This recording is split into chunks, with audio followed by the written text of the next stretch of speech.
안녕하세요 여러분. 오늘은 또 어떤 재밌는 이야기로 여러분과 함께 창의성을 쑥쑥 길러볼까요? 오늘 선생님이 준비해온 이야기는 비논리엔 비논리로입니다. 혹시 탈리오 원칙이라고 들어봤어요? 이에는 이, 눈에는 눈 이런 것처럼 비논리로 얘기한 사람한테는 역시 또 비논리로 얘기하는 게 딱이라는 거죠. 첫 번째 이야기는 셰익스피어의 작품 베니스의 상인 이야기예요.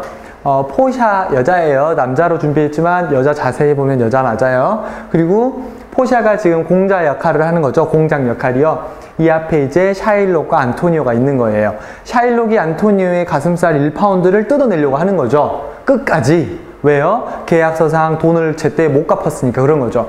물론 안토니오는 이게 주변 사람들이 도와줘서 10배로 갚아주겠다, 돈을 더 갚아주겠다라고 했음에도 불구하고 샤일록은 원래부터 목적이 뭐였죠? 안토니오가 눈엣 가시였죠. 그래서 안토니오를 제거하기 위해서 안토니오의 살 1파운드를 뜯어내어서 끝끝내 죽이기 위한 목적이었던 거죠. 자, 그래서 이 공작이 어떻게 했나요? 바로 이렇게 했죠. 그래, 그러면 뜯어내시오. 1파운드 살을 뜯어내시오. 이것은 당신의 몫이요. 이것은 베니스의 법률이 인정하는 바오. 라고 해서 뜯어내래요. 근데 살의 1파운드를 뜯어내면 어떻게 될까요? 안토니오는 죽어요. 큰일 났네. 안토니오 이제 죽게 생겼네요. 이때 포샤가, 사실 다 알다시피 포샤가 안토니오랑 서로 좋아하는 사이잖아요. 곧 결혼도 해야 돼요. 근데 포샤가 설마 하니 안토니오를 죽게 내버려 두겠어요? 포샤가 갑자기, 잠깐 샤일록, 지금부터 내 말을 잘 들으시오. 당신이 안토니오의 살 1파운드를 뜯어내나 계약서상에는 뭐가 없었다는 거죠? 바로 피는 한 방울도 포함되어 있지 않다는 거죠. 즉 살만 뜯어내고 피 한 방울도 나서는 안 된다 라고 얘기를 했다는 거예요. 자세히 생각해 봅시다. 샤일록은 원래부터 목적이 뭐였냐면 안토니오를 죽이는 거예요. 왜냐하면 안토니오가 정말 사람들에게 정말 싼 이자로, 거의 이자도 받지 않고 돈을 막 빌려주고 있었던 거예요. 그러다 보니까 자기가 정말 나쁜 사람이 됐던 거죠. 그렇게 해서 안토니오를 없애기 위해서 그 계약을 썼던 거고, 근데 포샤는 참 창의적으로 살을 뜯어내고 피는 절대 안 된다라고 했던 거예요. 선생님 생각하는 이 속에 피가 다 포함되어 있다고 생각하는데, 물론 오늘날 법으로 따지면요, 이 계약, 처음 맺었던 계약이요. 안토니오랑 샤일록이 맺었던 계약은 어떻게 사람이 돈을 빌려준 대가로 살을 저당 잡겠어요. 이것은 계약서상 효력이 없는 계약이래요. 그래서 이거는 이제 문학 작품상 옛날 상에서 이루어졌던 일이고요.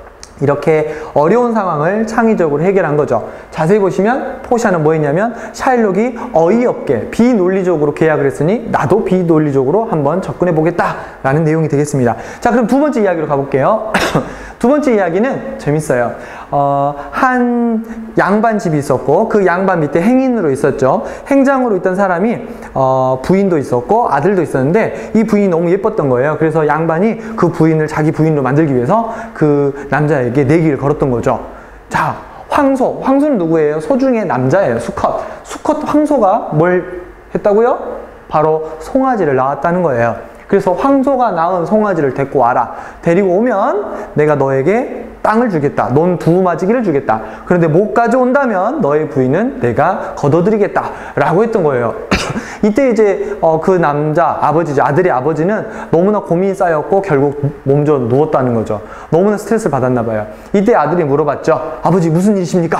했더니 아버지가 거짓말 할 수 없어서 저 차에서 이렇게 됐다. 라고 했더니 아들이 씩하니 웃더니 이걸 가지고 하면서 제가 다녀오겠습니다. 라고 했다는 거예요. 그래서 양반 앞에 갔어요. 뭐라고 했느냐?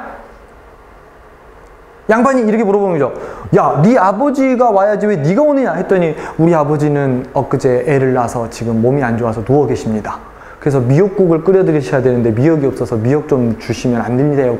했더니 그 양반이 이런 말도 안 된 남자가 어떻게 애를 낳냐? 이렇게 했던 거예요. 그래서 아들이 그래요. 그런데 황소는 어떻게 송아지를 낳을 수 있을까요? 그럼 그 송아지를 저에게 좀 보여주시면 안 될까요?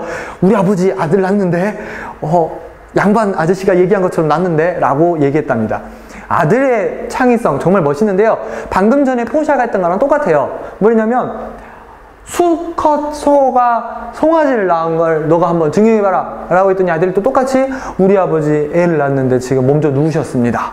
이때 이제 양반이 되게 당황스러워하면서 이제 결국 이제 내가 내 길을 잘못 냈다라고 하면서 이제 용서를 구했겠죠. 이렇게 오늘 두 가지 이야기를 한번 봤는데요. 상대방이 비논리적으로 나온다. 그러면 그 비논리에 핵심 포인트가 있어요. 포샤 같은 경우 샤일록은 뭐라 했냐면 살을 뜯어내려고 했던 거죠. 살을 뜯어내는데 계약서상 상을 어떻게 뜯어내겠어요. 그쵸? 그러니까 살 속에 핏방울은 안 된다 라고 제안을 하면서 말도 안 되는 논리를 또 대는 거고, 여기서 똑같이 숫소가 송아지를 넣는다 라고 했을 때 불가능한 것을 또 한번 해보라 그러니까 역시 또 우리 아버지가 이렇게 됐다라고 똑같이 맞받아치는 거죠.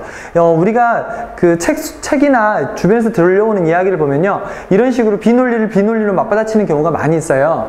여러분이 창의적이라고 한다면 상대방의 비논리를 그대로 그 핵심을 잡아내서 똑같이 반응을 했을 때 상대방이 이제 자기가 놓은 덫에 자기가 걸렸다 이런 표현을 쓰는 거죠. 여러분이 한번 창의적으로 그런 이야기를 한번 찾아보시고요. 오늘 상대방, 친구들 사이에서도 혹은 책 속에서 여러분이 공부를 하다가 비논리적인 부분이 있으면 여러분도 한번 그런 식으로 상대방을 꺾어보기를 바라도록 하겠습니다. 오늘 두 이야기 한번 곰곰이 생각해보는 창의적인 활동을 한번 해보도록 하고요. 다음번에 또 재밌는 이야기로 만나도록 하겠습니다. 여러분 안녕.